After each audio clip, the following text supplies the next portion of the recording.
Yeah, I honestly think I'll get the finish. I'm going to be obviously a lot bigger than him. I see people saying the scales were fucked, and if that's the case, then you got to feel for him a little bit, and that's what the UFC love. You know, they love knockouts. I had the belt wrapped around me and celebrating in my head before I'd even finished the fight because Des knocked the kid out. You knocked the kid out. I subbed the kid. I'm booked up for July the 16th. It's a mental statistic, really, for a gym from the Valleys. She's the champ, the only like two-time champion. She got like the longest amount of time between her first title and her second title. Episode 1 of the listening to podcast. Australia bang. If it's beefy and losing, keep it moving like a caravan. See feds at the back door. Get doors from the trap for. Some man they wanna chat shit till I knock 'em ain't like I'm Jack Shaw. Rolls hat, roll stack, my flow sharp like a hacksaw. Getting off.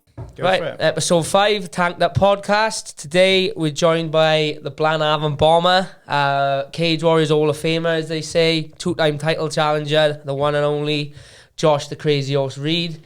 Big time request from the JSA, the group chat to get him on, so we finally made it happen. Happy days. Josh, how are you? Yeah, it's good to be here, boys. Good to have a chat with you. Cheers, mate. Thanks for coming down. Appreciate it. No worries. Yeah, obviously, like, seen a lot of your career through Cage Warriors and that, but you never really seen you do like a great deal of media, so it's good to get to know a little bit more about you, really. Yeah, I ain't into this really, but thought I'd help the tank out, didn't I? An exception, is it? Yeah, definitely. I knew I could twist his arm. Josh, is when you fight now next? The 28th? A week Saturday. So the 28th for me. Fighting Luke Shanks, who's a former flyweight champion. If he made weight for his last fight, he would be the flyweight champion now against Sam Creasy. Good guy, really good tough opponent. Bantamweight belt's vacant now, so a win here, you reckon, probably put you back in the mix. I should imagine, or put you as one of the number one contenders, I would guess anyway. 100%. I think a win over Luke, I think it cements it really. If not, we've been in talks with a couple of other bigger promotions, so things are looking good at the moment. So. Yeah, so Graham, Ian, there you go. There's your Gypsies warning. It's title shot, or you never know where the horse might go. No, yeah, Luke, he's had a good run in all fairness, haven't he? He lost. He won I know he lost to Jake Adley, who's obviously fought in the UFC on the weekend. He lost to Creasy then, didn't he? On was it points or finish? Yeah, he got finished by Creasy. But there was a bit of controversy, I think, that he was claiming Creasy tapped in the first round, if I remember, on armbar. And Creasy, in all fairness to him, ran it straight back. And I think he TKO'd him. Did he TKO him or dropped him and subbed him, something like that. So, But he's been about a long time, Shanks. I remember him fighting on one of the Ice Arena cards. Yeah. He's fought... never seen his fights domestic. Funny enough, when I fought... Well, you was there when I fought Wesley Meyer when he jumped in on short notice. Yeah. Shanks was fighting on the undercard and he wanted to jump up and fight me. But they obviously wouldn't let it happen and I think that was his last fight of bantamweight before. Yeah, he dropped before this one. Yeah. How do you think he'll go? Don't obviously without giving away the fucking game plan. But yeah. I honestly think I'll get the finish. I'm going to be obviously a lot bigger than him, and I think that's going to play a part. Especially the power as well. I'm coming down from my natural walking around weight's a lot heavier than his. And I think when I tag him, I think I'll close it and get the finish. Yeah, man, I'm excited to see it as well. I think it's going to be a great fight. Yeah, I'd agree as well. Every fight you're in is an exciting one, isn't it? From start to finish, no matter what. So. I don't listen, that's my problem. It's not meant to be that exciting, is it? No. He keeps us on our toes. Like the last fight, obviously Josh is a big puncher and fucking known for letting the bombs go, and then he fights a Dagestani wrestler in his last fight and takes him down and subs him. So you never know. I bet Shanks don't know if he's going to come and strike or if he's going to come and have to work his wrestle defense. But yeah, good fight. Also got Scotty and Oban on the card as well. Yeah. Scotty Pedson's fighting a 2-2 guy, and Oban is fighting a 3-0 or 4-0 Lithuanian. Yeah. So yeah, good. He's good. Be a big day out for the team. Definitely.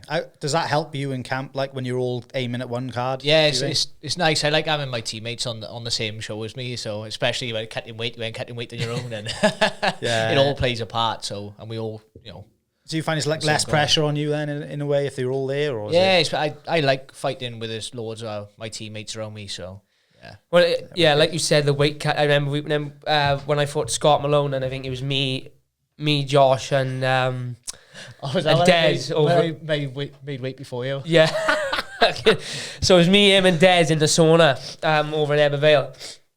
And we was all fighting on the same card. And it's one of the easiest mentally weight cuts I've done because there's three of you going through it together. Not like we had us three. Truth was there, my S&C coach, Greg, my old man, Josh's old man and his brother. And we was obviously both fighting at bantamweight.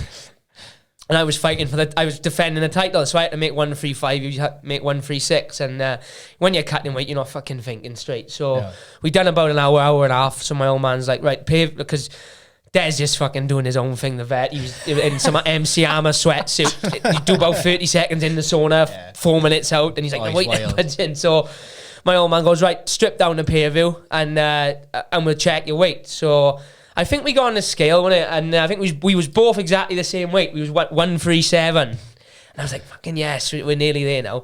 And I was like looking at him, and I remember going, only a pound to go, but I mean, there. And he was like, there's £2 for you. And I was like, how the fuck do you work that one out? No, it's not. And he's like, you've got to be 135. I was like, fucking hell. Yeah, the last couple of pounds, awful. And the last pound's always the worst. No matter how easy or how hard the weight cut is, the last pound is always the worst. But it is always easier. Fight day's always a little bit easier, and then when you've got a couple of the boys there, helps keep the what's it called, the vibe a little bit more relaxed. It's like being in the gym a lot of the time, innit? So it always helps to have the boys on the card with you. I always think, I don't get.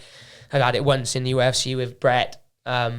We was fighting a couple of days after, but it's nice to have someone to share the fight week with. So yeah, looking forward to Scotty and Oban's fights as well. Have you ever come close to like not making the weight? Either of you, has there ever been like touch and go? I have. 2 fights ago. Yeah. I bet that's hell, innit? Not knowing if you're gonna make it. Yeah, the last bit. It does get touch and go. I mean, you can have a brilliant diet in the build up, and then some days your body just doesn't necessarily sweat like it usually. Like my last fight was a tough cut. The last pound was a nightmare. But then I've had like weight cuts where I've cut 12 pound and they've come off easy. Weird, isn't it? It's come off easy and I haven't felt too bad. And I've had weight cuts where I've had 6 pound and it's felt like a fucking nightmare. Yeah. So it's obviously the more practice you have, the better. I mean, your last, obviously Josh when was you going to fight? When was your last fight? Got cancelled. Yeah. So Josh was fighting. What card was that? Where was that meant to be? Manchester. So he made weight. Weighed in and the fight got cancelled. Like that one, it seemed like you had it, like you breezed it in 3 hours and he was on weight, and then obviously the fight didn't happen. So, but yeah, the only good thing with that probably is didn't get a chance to balloon up. Yeah, still nice and light. Go. No weight cuts easy, obviously, but it'll be a little bit more comfortable.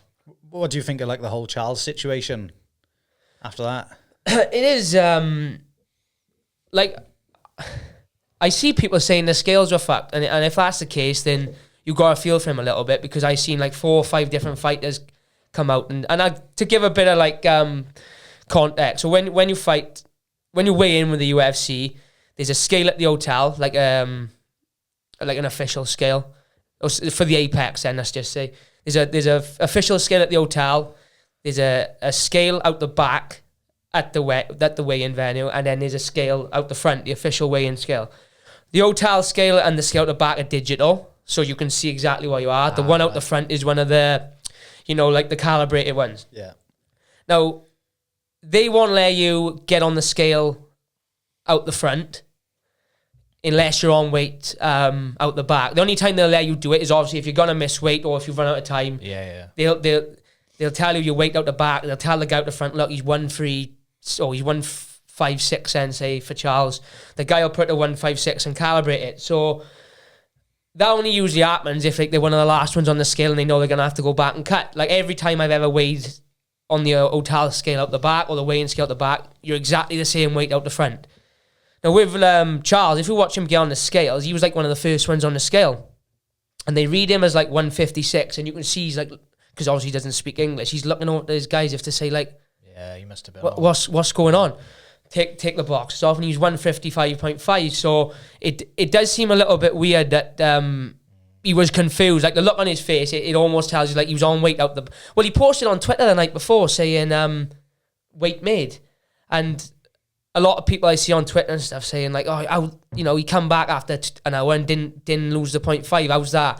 And it's like, until you've done it, you don't understand. Like, if you've cut all this weight and you stop sweating the night before, your body temperature is right the way down then by the next morning.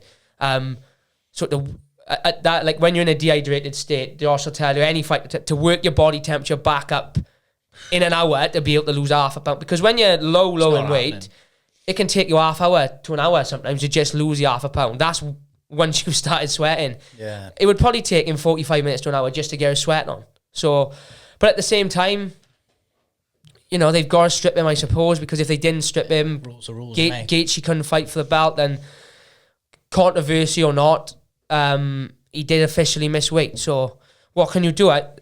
Thankfully, he put on a hell of a show, didn't he? A hell of a performance, and now he's gonna fight for the belt. It's just shit for him because I don't know how he'll work with pay-per-view points and sponsorships and stuff. I know you get more money for the champion, so but it's looking like he is gonna go straight in for the belt anyway. Yeah, and I think everyone's looking at it like that 0.5 probably isn't making that much difference on that fight, is it? So they're not looking at it like it's not making. He didn't have an advantage, did he? It's not making a difference at all. It's just the fact that, like you said, rules are rules. You've got to make the weight to be eligible to fight for the belt. Yeah. So it is a bit shit, especially like when he thinks he's on weight, or especially if there was an error with the scale. Like I seen Tony Ferguson when he weighed in was like bouncing up and down on the scale. There's people saying that I could have done it. Fucked it up for him. I seen like a little video someone put together of him bouncing on it and then like winking at Charles or something. But yeah, it's shit. It is, but it's a stupid fucking thing, cutting weight anyway, and I don't know why they don't just bring something in where we because like should be, shouldn't it? Really? I seen part I hate it. It's got to be so dangerous, isn't it? It's more dangerous than the fight. Yeah, the fight part is the easy bit. It's the weight cut, the shit. It's like you dread it all week and then it comes. And I seen McGregor's coach, what's his name, John Kavanagh, do a post before, and he was like, so we've got two guys that are going to weigh in 155 for an hour and then both fight each other the next day at around about 170. He's like, so why don't we just make the fight at 170 to save? Yeah, and it doesn't make sense when you put it like that, but the problem you got is no matter what rules you put in place, if you put in like the hydration tests and stuff like that, people will always push it to the limit and always try and find a way to gain the edge. So it is tough to do it. Boxing have sort of got it right with the amount of weight classes, but then at the same time, the more weight class, you get a weight class every 3-4 pound, and it waters down the competition a little bit. Doesn't it? So would same day weigh in like make a difference? Do you reckon? Because they couldn't do it then. No, so yeah, that would be an option. But again, you'll have people then that'll push the limit on that. Be more. There'll be people cutting weight then for a same day weigh in, and then you double fuck then. Like I remember fighting at amateur. I used to fight amateur at 155, and I'd always come in like 152, 153 because I would just diet down, do 3-4 weeks of diet, and I would be at that weight. When I fought the IMAF, I fought 4 fights, and 3 of the 4 boys were cutting in like 3-4 kilo. That must be hard. For a same day weigh-in, but they did it 4 days in a row. Like the guy I fought in a final, he told me after he cut. Oh, he was huge, wasn't he? Yeah, he was massive. We'll have to get a send you the picture of the state off. I'm here and he's up here. I'm little flabby little tank, and this guy's like stacked. And he told me, he said he cut from 74k the night before, and he's done that for the last 4 days.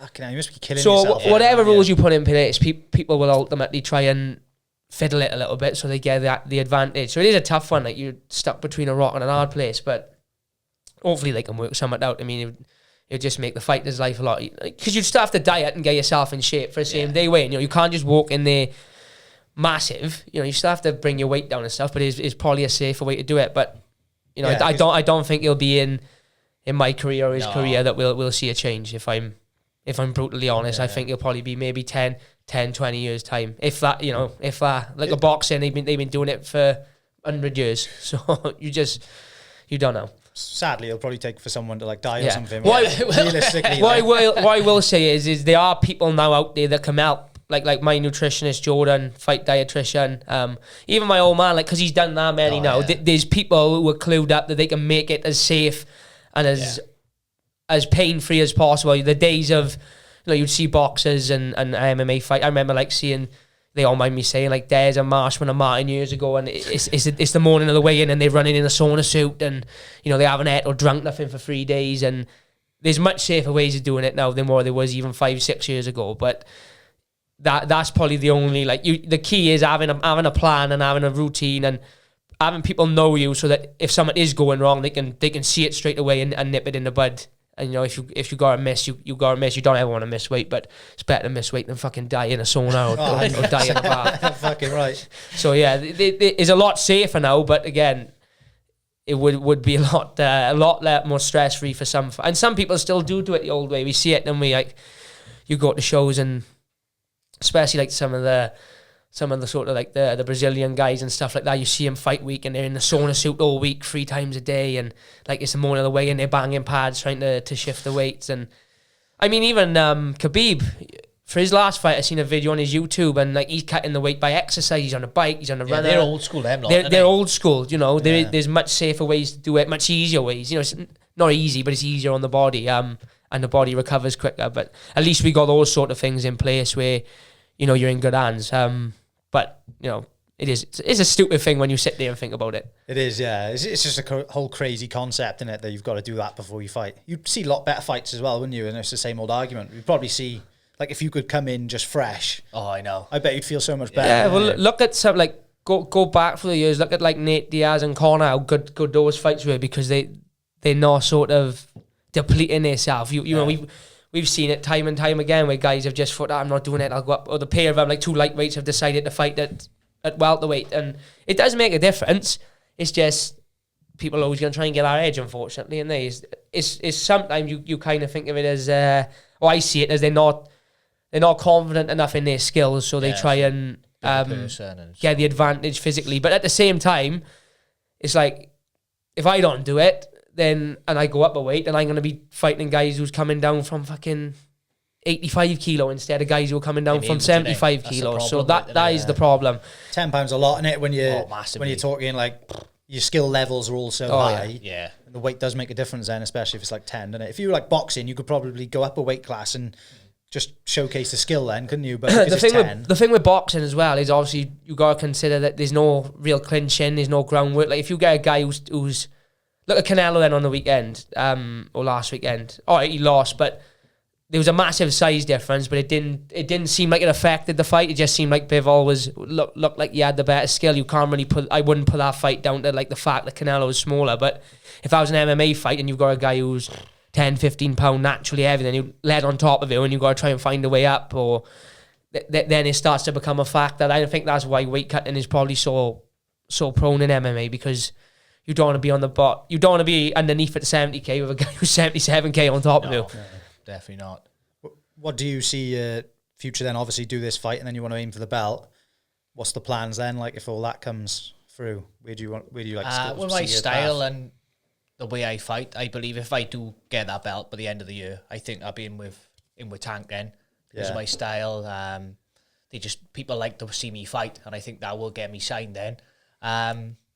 That's if everything goes well. But yeah, that's the plan. Yeah, I think the way he fights as well, like, because he packs so much power, and he's one of those, like, once you pull the pin on him, and he will risk it all for the finish. You know, you've seen it. Like, he's at the famous one is the Nathaniel Wood fight, but also you've seen it pay off for him where, you know, he's hurt someone and just fucking charged and got him out of there, and that's what the UFC love. You know, they love knockouts, and like the belt is almost kind of your foot in the door. If you win the belt by spectacular knockout or by starching someone, then there's no reason why you can't be there up with me. Like, you've had a long career.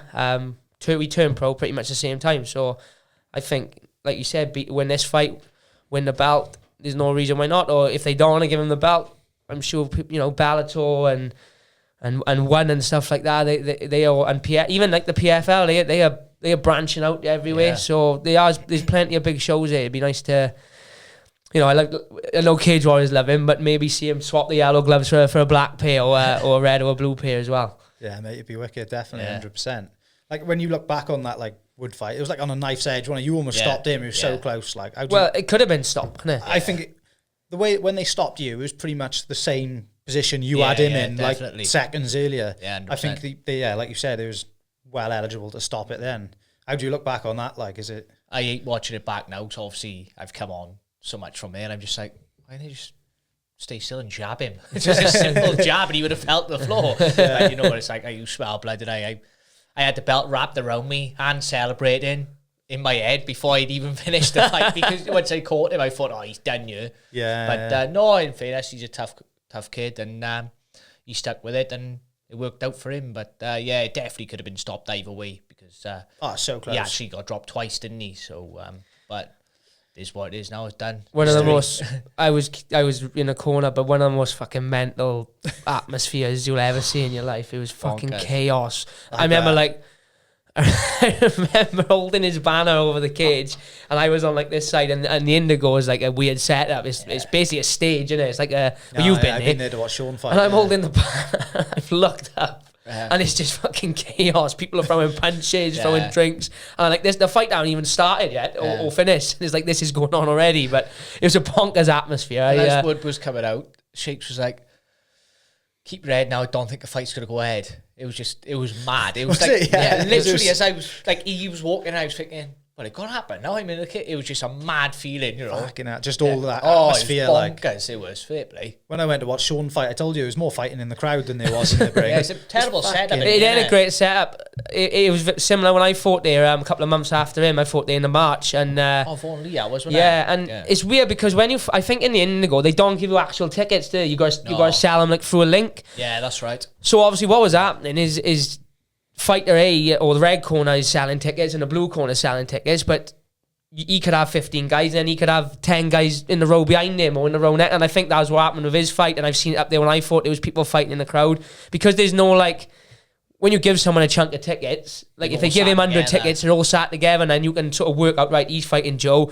so let's give Joe 50 tickets over the other end of the arena so they don't end up fucking scrapping. England and Wales were like mine and Nathaniel, like, and I was thinking, why you sat them together? Yeah. They don't like each other no matter what. You know who's who as well, Just from the accent straight away. And they in all fairness, like, not a knock on Cage Warriors or anything, but they marketed the fight as England versus Wales. Yeah, so like, you're fucking asking for trouble. Do you know what I mean? They sold the tickets, I suppose, didn't they? But when I was there, honestly, like, no one was in their seats. Everyone was just floating around doing what they wanted. I reckon there was like 4 or 5 security in there scene. That was it. That's it. It's fucking can't. If something kicks off, they never stop. Our balconies, I mind. Oh yeah, we were down. We were down on the bottom. It wouldn't take our balconies, hell of a drop. It wouldn't take a lot for someone to fucking fall off our balcony either. It's not like, you know, because it's not a great, it's not a good setup really. The Indigo. But for fighting, is it? It's not for fighting. No, it's for a fucking concert. That's what it's for. And some lunatic idea to chuck a cage fight to show in there, like, and it's there all the time. Like you said, you got the boxing goes there, BKB, Cage Warriors. When I turned up, I was like surprised that it wasn't all the way around it. Like you are literally, like you say, looking at it like it's a concert, isn't it? It's not right, is it? No, there's better venues out there. Let's be honest. But there's been some mental nights, especially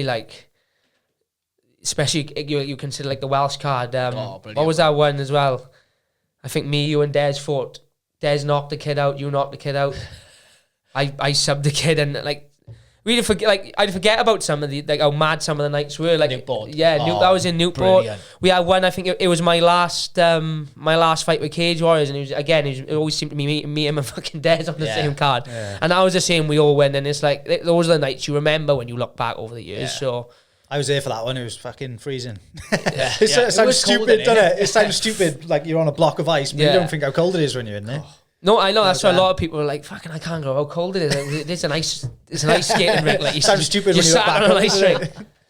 What else we got to discuss? Well, there is a bit of news floating about. Fight news, yeah. I'm booked up for July the 16th, week before London. I've had about 500 messages asking me, is it on London? Why ended it on London? Don't take it up with me. Yeah. I didn't have no say in it. Get in touch with the UFC and vent to them if you want to vent. So I don't know. Strange hour, no one. Yeah, it is. Especially when it's so close, isn't it? With tanks following as well, I just don't get it. Yeah, it is a weird one. I know they do want to build me in America a little bit, but with a card so close. But you know, fucking hell, what can you do? They'll definitely miss a lot of Welsh fans up in London. Because I wouldn't like. I don't know for definite, but I would assume if Paddy was fighting in London, I would be announced by now as well. Yeah, so I can't see it. I don't know what's happening Still in there. America, isn't he? He's still in America. Yeah, Meatball's fighting, but yeah. So I'm fighting the week before. We don't know where yet. I know they'll obviously fall back on the Apex if they go in Vegas, but it's looking hopeful for a crowd. So it'll be somewhere in America. I don't know where, but yeah, me and Ricky Simone, the man with the mullet. Perfect fight that is. He's ranked number 12. Yeah.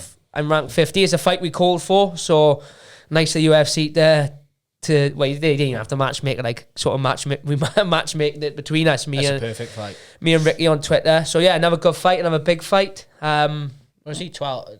He's ranked 12, yeah. Oh, 4-fight win streak, and he's fought some fucking good level boys. Like he's fought Faber. He lost to his last loss was to Murab, who's ranked number 6 or something like that, and he very nearly fucking beat him. He nearly guillotined him, and somehow I don't know how he survived. Most people would have gone to sleep. So he beat the Sun Sow in his last fight. So he's a really good caliber of opponent. It's a good step up again. Every fight seems to they seem to get bigger and better. Yeah. But one I'm very much looking forward to. Hopefully, the boys can get another fight, but pretty soon after this one, get him straight back in camp. But another fight, more fight news as well. Not just me, because I don't harp on about me all the time. Brett Johns is fighting James Gallagher. Yeah, that's wicked, isn't it? Another massive fight. It just seems as a gym now, every fight we seem to have seems to be massive. Yeah. Him and Shanks domestically, you're not going to get a bigger fight. For cage-wise, that's a really massive fight. And obviously you got me and Ricky ranked 15 versus ranked 12 in the world fighting each other. And then a couple of weeks later, then you've got Brett and James. And again, two massive stars in the UK. Gallagher's got a massive following out in Ireland. Brett's got a massive following over here. The fight is in Ireland as well, so hostile territory. But it's just massive for Brett, massive for the gym, and we got a busy couple of months in front of us. Definitely, mate. Yeah, it's all good, isn't it? It's all up. James flying. Definitely, yeah. I'd love to go see Brett fight in Ireland as well. I think that'd be sick, wouldn't it? Yeah, I'm gonna go out for definite. Over that one, I think. Yeah. We will go out there and make some, because no doubt there'll be plenty of Irish booing him. So we'll have to go for a bit of backing. But busy couple of months back into camp. Well, I say back into camp, never fucking out of camp. It feel like anyway. Fucking same. It's like that when you got we got such a big team. And obviously, we're all pretty much now on different promotions. Like, for our weight anyway, you got me and Brett are in different promotions. Josh and Cage, and you look at the boys our weight, like Levi and Scotty, they can fight anyway at any time. And it's almost like you come out of camp, but you still got to go out the boys out because they've helped you out. And then it comes full circle, and they end up fighting, and they've got to come back. So we're never unfit or out of shape, really. Obviously, you lean out and push it to that next level, don't you, in fight camp, and there's a lot more sprints and a lot more this and a lot more that, but we're always sharpening the tools. That's why we've always been sort of known for being able to fight at any time against anyone, really. I never known him turn down a fight. I've never known Brett or myself turn down a fight, and that's probably down to the fact we stay in the gym. A lot of fighters, you see it, we see it in our gym, you see it all across the country. They'll do 8 weeks of training like a lunatic, and then they'll do 8 weeks of doing nothing, and then they get a call to fight, and it's like, right, but they got to start again. Whereas I would rather stay here and push to here than come down to here and push 3/4 of the way. So yeah, it's what a time to be part of Show MMA, the best gym in UK, Europe, and soon to be the world. Definitely, mate. Yeah, these couple of fights now definitely put it on the map even more, wouldn't it? Massively. That next level, like being in the top 15, fighting number 12. Yeah. Then Brett fighting James. We've got Gallagher. it's like what do you call it? Like it's just the level. Like we got boys constantly coming through. Like me and Brett a year, and then he's knocking on the door now, and then we've got Scotty and Oban and people like that who are, novice pros that are looking to progress. Then we've got top level amateurs and like Rowan and Levi and Yohan and Liam, or not even Yohan and Liam, they're still young. Like you got, let's just say Rowan and Levi then, who are top level amateurs looking to win the IMAFs and maybe looking at going pro in the next 18 months. Then you go below them and you go like Yohan, Liam, Kane, Beasley, Bevan, all the youngsters. Steph as well, who's up there with Steph's looking at going pro now. and then they're going to be the next ones to come through. Before long, there'll be the kids in the gym will start doing the MMA class. So we constantly got that production of people coming through. And that's why it doesn't seem to get any fucking easier in the gym. Like every round seems to get tougher and tougher as the week goes. But it proves in the results. I think last year we worked it out. We had like a 88% win ratio. I think from the time where the pandemic ended to December. I think out don't quote me fucking on it, but out of like 25 fights, I think we lost maybe 4, something like that, or 5. So it's a mental statistic really for a gym from the valleys. You know, we got a wicked facility now, but we haven't got no, you know, we're not like ATT or AKA or one of these where people are flying from all over to train. All right, people are coming from all over Wales to train with us, but good. And this year's looking to go the same way. You know, we've had a good Cage Warrior show in March. I think we was undefeated. Obviously, I had a win. Brett's had a win. Josh and the boys are up next, and it's going to be another good year. Flying the flag high, boys, isn't it? Flying the flag high. Did what else was you gonna? I had something else to bring up. I think it was about the UFC. Chandler and Tony Ferguson. Oh, wild. Did we bet on that one or no? We did bet on fucking Oliveira though. Yeah, we did. Yeah, we bet on that one. I think I lost a bonus point as well. Joe's done a runner with a 20 quid. It's around here somewhere. I kept it in here for the loss. I did. I've evened the score now. I'm like, cause I had so he was 2-0 up. £10 back for picking the Oliveira win. What a knockout that was. And another £10 for picking on the what did I pick? Submission, wasn't it? So we'll leave it in the middle because it's evens now, so it could go either way. But yeah, we didn't. I think we both sort of picked. Well, I don't even think we picked out the Chandler and Ferguson because I think everyone thought he was only going to go one way.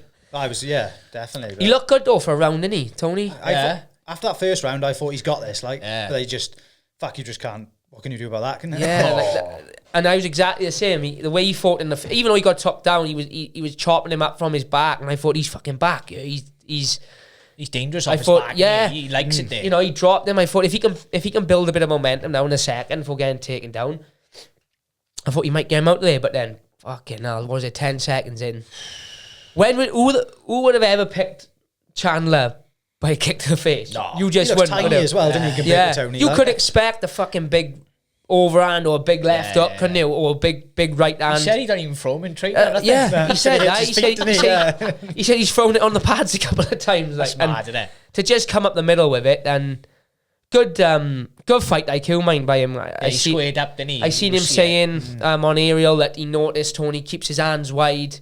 And that he squares up, and fair play to him to be able to timed it to capitalise on that in a split second. Because Ferguson, I don't think he's ever been put out like that. I know he's lost his last couple, but that was it was rough, wasn't it? That was rough. Yeah, he didn't get up for a while, did he? No, he's out, wasn't he? But you know, I listened to him on the MMA hour today when I was running Ferguson, and he sounds quite positive. He sounds he sounds like he's at sort of peace with it. He knows he was doing well in the first round. He's talking about he hasn't sparred for 3 years, so he wants to sort of get to an MMA gym now and get some rounds in. And that's mad, that, isn't it? I mean, if you can't... It's crazy, can't fought, isn't it? Not spar. He reckons because of the pandemic and stuff like that, he sort of just got used to doing his own thing. But I suppose if you're trying to look at it for the positive, if you cancel out that second round, then you just base it on the first round. Like, you think Chandler's top 4, is he, or top 3? Like, he just took Gaethje 3 rounds in a barn burner. He knocked out Luka. He almost beat Charles.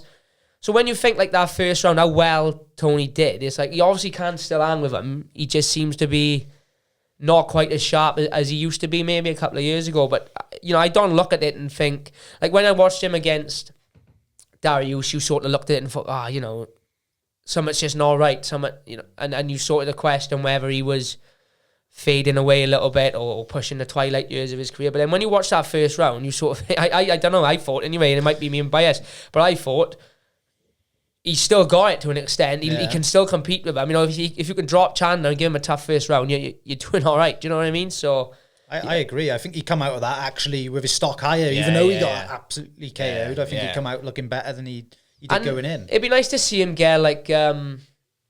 let's get him a fight now. That's not an easy fight because there is no easy fights for him because of the level he's at. But let's give him someone who's maybe in a similar spot to him, or, you know, don't feed him a young up and comer or feed him a top 5.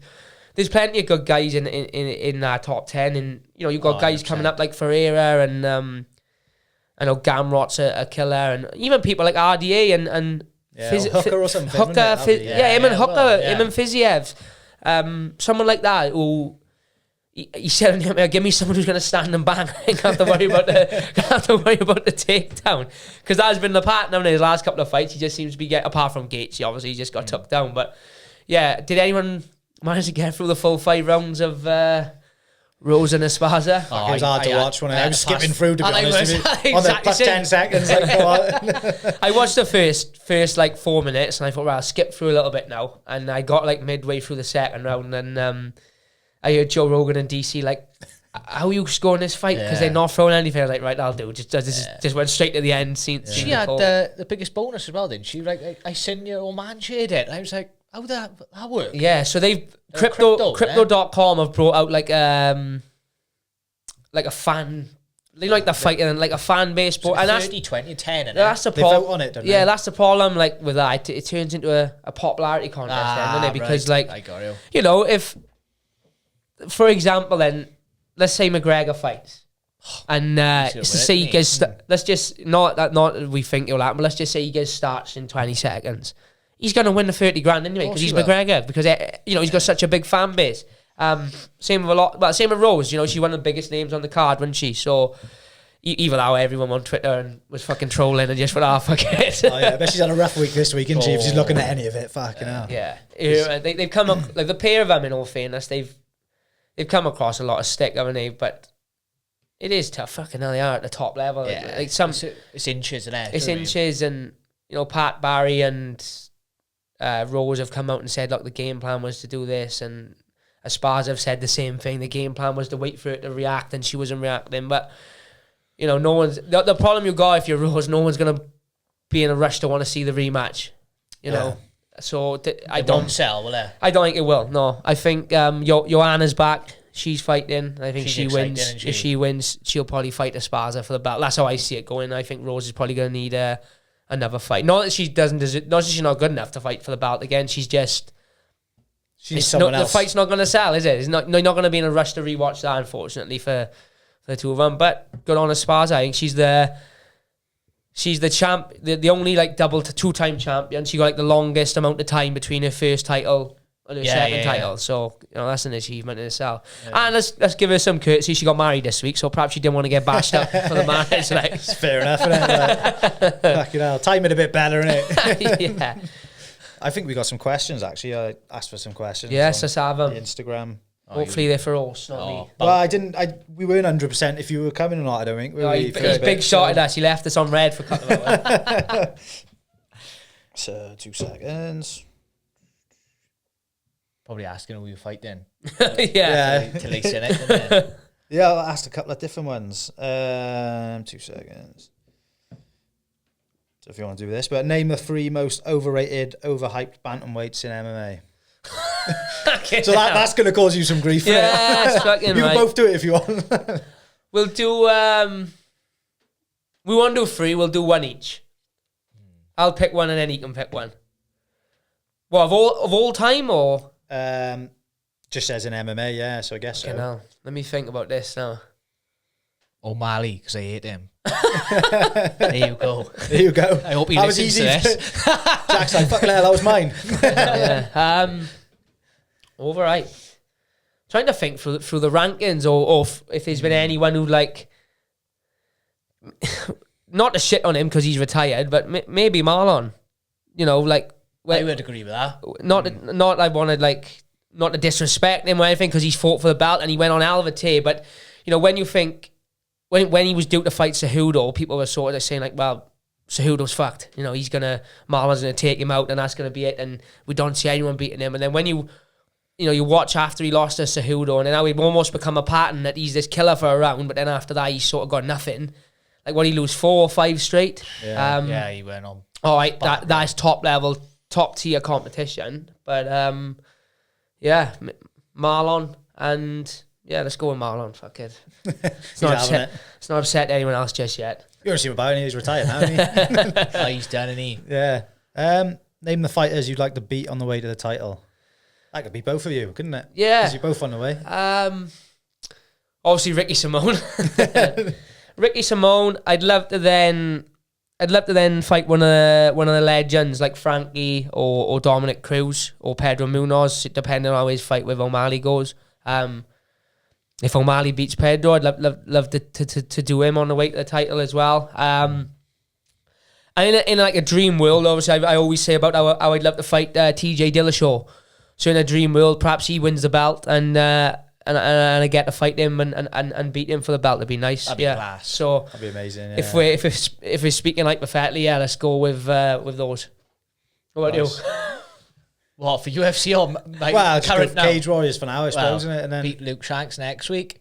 And I think the belts will be vacant, don't I? Belt is vacant, Well, yeah. Just the baddest person they got. that's the top answer. Show. We'll have to clip that up and send it to Cage Warriors, isn't it? The baddest person. Is Scott Malone still fighting bantam featherweight? Flyweight. Oh, he's Yeah. gone down. I was gonna say it'd be good Yeah. if I didn't know if he'd gone up. If he'd gone up, you and him, Yeah. get that one back. It'd be nice. Nice. You know, I like Scott and all that, but Yeah. he obviously beat Josh and he won the true. No, he Having really fought Scott and obviously he's a great fighter, give me a good fight. But having trained with Josh, the result of that weren't a true representation, in my opinion, of how they match up. So I would have liked to seen them get on for the belt. Would have been nice. Both deserve it. They both served their time. But obviously Scott's down at flyweight now. Yeah. Nice. When are you both gonna do the bomb hot sauce? Oh, fucking no, before the fight anyway. Maybe it was aimed at me and you, but I'm aiming at you. yeah, too. I hate all that stuff as well. I am going to do it. I've got it in the house. What put me off is I put a picture of it up and my nutritionist Jordan messaged me. He's like, have you ever tried it before? And I was like, no. He was like, I'm not exaggerating. He said, it tastes like battery acid. Oh. So I was like, fuck. So Go as a coma. and I was speaking I'm the same, mate. I'm literally sweating like if there's a little bit of spice in one of them. Arnold Allen done the hot wing challenge and I was in there and he said he was just in pain for like 2 days. He said because that's not good, he said he was burning, the camera went off. He said he spewed up and then his mouth was on fire again, so he was being sick then because his mouth was burning so bad. So I will do it, but I'm not doing it in the middle of, I can't afford 2 days of just being in a world of hurt. So we'll do it the week after the fight. Me, Joe, Horse, we'll try and get my old man in on it as well. That'd be brilliant, I will. Yeah, we'll try and get my There'd old be man some in on it. faces, wouldn't there? Fucking that'll be a killer. I think there was one more actually. Let's just check. How will Brett beat James Gallagher in his next fight? Any way he wants. If I know Brett, it'll be a grinding, mauling style where he'll just have, like the last fight is how I see it going, where he may put up a bit of defense for a bit, but eventually Brett is just gonna crack him and break him. But don't sleep on the Pikey striking either. Pikey can dig, he digs hard, and he can strike as well. So you know, however he wants. But if I had to bet money on it, I would say a second or third round TKO. Yeah, it's a proper fight to like. Not that he's not already on the map, but in Bellator anyway. And Yeah, if he, definitely. Yeah, it gives him a star in Bellator. It's massive isn't he? exposure for him, isn't it? It's Yeah, massive yeah. exposure because how big a name is. Gallagher was meant to be in the tournament. You know, his last loss was to Patchy Mix, who just beat the former champ. So on paper, it's hell of an even fight. It's just we know Brett that well that I generally think he can cause anyone 99% of that division. He gives serious trouble, and the 1% that he doesn't give serious trouble, he's more than capable of beating those as well. You just got to look at his fights in the UFC for a start, innit? The people he was fighting then, they were top of the food chain, but now you look at them and they're even in a higher position, isn't it? So Well, he's fought the current UFC champion. Yeah, he's and champ, isn't he? Took him 3 rounds. Fought Pedro and had a barn burner with Pedro. And if he fought Pedro now, it'd probably be a different fight because you know he was at a different gym then. Obviously, I in my opinion, he's evolved his game a hell of a lot more now. His striking's a lot better. He knows how to sort of stick to his strengths and use his strengths to his advantage now. I think if he fought Pedro now, it wouldn't be like it was the last time. And if he fought Aljo, it wouldn't be like it is the last time. It's just hard to knock Aljo because he's fucking gone on to win the belt, haven't he? So he's elite level. Like people forget, like the fucking guy was 2-time world champion by the age of 22. Like how many other people have done that? It's unheard of. So I think this fight, like you said, especially in terms of Bellator and their audience, propels him. yeah, it'd be a wicked fight for him. I think as well, because it's like, I know it's in Ireland, but I think I looked to go last time. I didn't end up going, but it's not like expensive for people to get over there and get tickets. I think the flights were like 50 quid or something. I think you'll take a lot of Welsh out there. Yeah. I think you'll take, it's not just the boys from the gym. He's got a big following with the football and stuff like that. Football, didn't he? I think it'll be. I think people will be surprised how many Welsh go. It'll be a couple of hundred, I would imagine, at least. Yeah, but definitely. There'll also be a fucking couple of thousand Irish in there as well. Yeah, that's true. Yeah, So be ready. Don't wear a Welsh top. Yeah, be on edge. Here we are. I don't know. Before we wrap it up, like Joe just read a couple of questions there. If people want to submit any questions, if you can try and do them in video for us, it can be funny reaction videos or just questions about fighting, anything really. But if you want to chuck them in video format, we can bang you up on the screen and we can have a little react to it. So from now on, if you have got a question, let's have a video into Joe on Instagram or into Tank That Podcast. Get them sent and we'll do our best to answer them. Thanks to Josh for coming on, and we'll be Cheers, boys, for having me. rooting for him now in however many 12 days or whatever it is. And I look forward to seeing another highlight reel finish. Definitely, That's mate. right. Get behind Josh, everyone, and hope Follow to see Tank That Podcast as well on Instagram and TikTok. yeah, and we'll get you We'll back do. on you then as well in the future. Nice and, one. yeah, No worries. happy days. Job done. Nice one. Cheers, mate. Wanna play Episode my one weeds of like the Tank That listening to Podcast. Australia bang. If it's beefy and losing, keep it moving like a caravan. See feds at the back door. Get though, that's what we trap for. Some man they wanna chat shit till I knock them ain't like I'm Jack Levels Shaw. to the game. Rolls high, rolls back, my flow sharp like a hacksaw. Get